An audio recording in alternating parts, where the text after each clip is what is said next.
सूरदास जी के विरह के पदों में आगे हम लोग चलते हैं।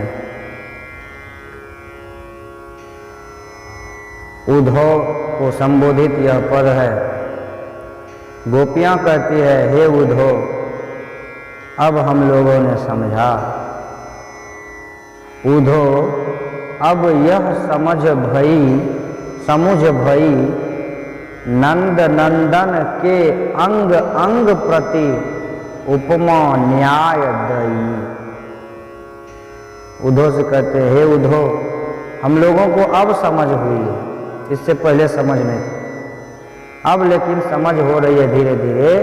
नंद नंदन के अंग अंग प्रति, नंदन अर्थात कृष्ण के अंग अंग प्रति उपमा न्याय दई। हम लोगों ने उपमा देने में कोई कमी किया है या ठीक से उनका उपमा नहीं किया है। उनके अंग का हम लोगों ने न्याय नहीं किया, उनके अंग का वर्णन करने में हम लोगों ने न्याय नहीं किया। कुंतल कुटिल भंवर भरी भांवरी मालती भुरई लई। कुंतल कुटिल कहते हैं कि हम जिसको कुंतल कहते थे, कुंतल मन कोमल सुकुमार, वह कुटिल है।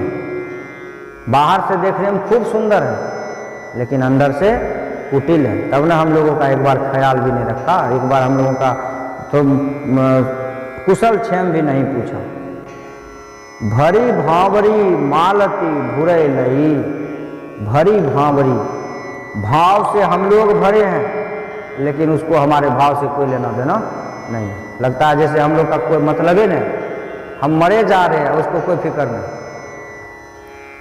तजत न गहरू कियो कपटी जब जानी निरस गई। उसने जरा भी विलंब नहीं किया। अब कठोर वचन का एकदम प्रयोग कर रहा है, ताना दे रही है गोपियाँ, उद्धव को सुना रही है कि उस कपटी के बारे में मत कहो, कपटी है। गहरू न देर, तजत न गहरू कियो कपटी, वह कपटी था, तजने में हमको जरा सा भी देर नहीं किया। जब जानी निरस भई, जब हम लोगों में कोई रस नहीं मिलने लगा तो गोपियां कहती है, तजत न गहरू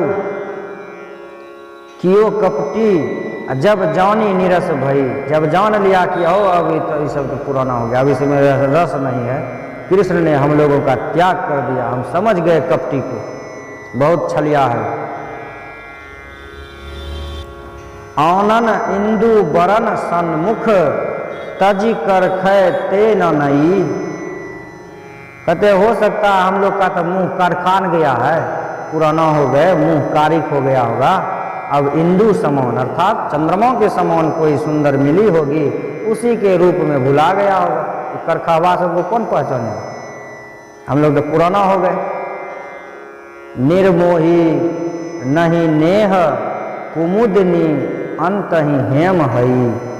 निर्मोही को जरा भी मोह नहीं है, नेह नहीं है, हम लोगों से कोई प्रेम नहीं है, बहुत निर्मोही है वह। निर्मोही नहीं नेह कुमुदनी अंत ही हेम भई।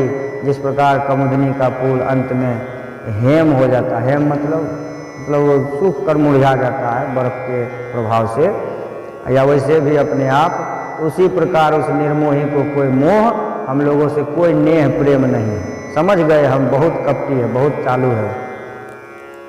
तन घन श्याम सेई निशिबासर रति रसना छिजई।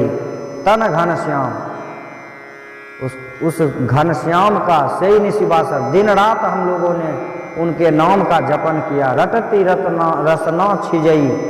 जीव, रसना कहते हैं जीव को, जीव रस उनका नाम रटते रटते छिज गया है।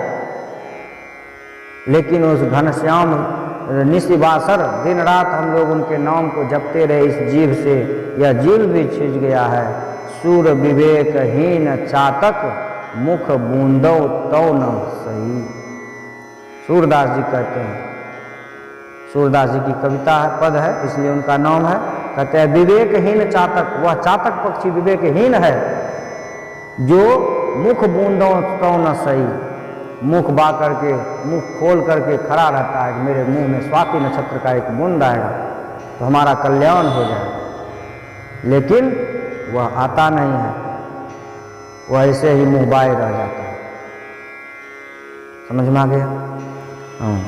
घनश्याम से ही निश्वासन, अर्थात एकदम विरह में जो है ना, जब किसी विरह में दुख में हम जल रहे हैं, हम एकदम कॉल पर कॉल कर रहे हैं, चिट्ठी पत्री लिख रहे हैं, उधर से कोई जवाब नहीं आता है तो मन रंज हो जाता है, एंग्री, अंदर से क्रुद्ध हो जाता है। इसलिए उनके लिए मतलब कुछ उल्टा सुल्टा शब्द निकल जाता है। कपटी, छलिया है, छल लिया हम लोगों को। जब देख लिया कि ये लोग का मुंह कान का रूप रंग झड़ गया है तो चला गया चंद्रमा समान कोई सुंदर मिली होगी, उसी के पीछे वो पगला गया होगा, उसी में मुंह में मोहित हो गया होगा।